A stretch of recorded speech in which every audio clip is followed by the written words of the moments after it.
before and I'll say it again. A homemade Crunchwrap Supreme is one of the best tasting things you can make in your kitchen right at home.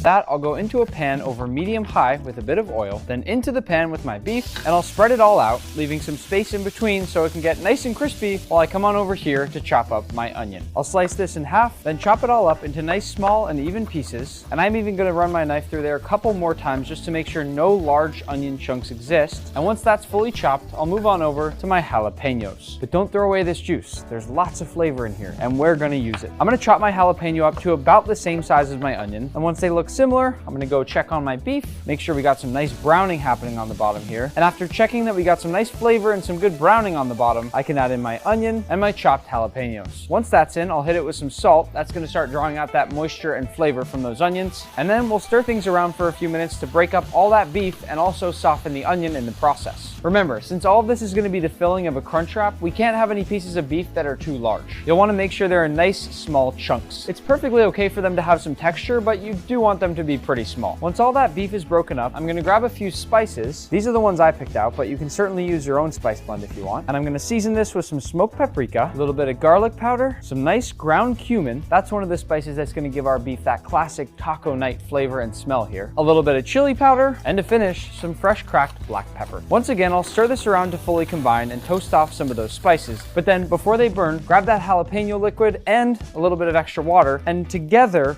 we're going to add these both in to deglaze. That's going to temporarily halt the browning process, and the jalapeno juice is supposedly a trick they use at Taco Bell to give their beef more flavor. Once it gets to a stage where there's just a little bit of liquid left on the bottom and you start to see these big bubbles that are poking out from all the different holes, turn off the heat and shift this to the side.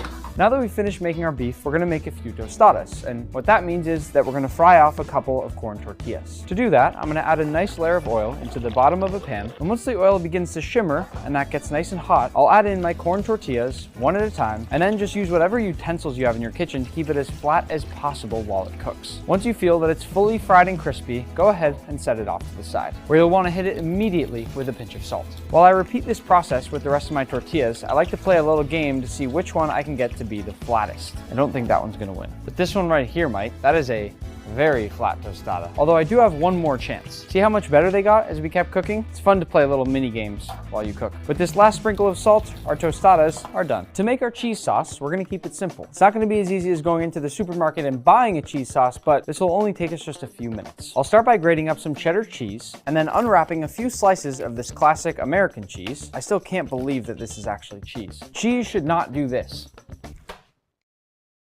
That's not cheese. And once all that's ready to go, I'll come over to a small pot, and then over medium heat, I'll add a little bit of butter.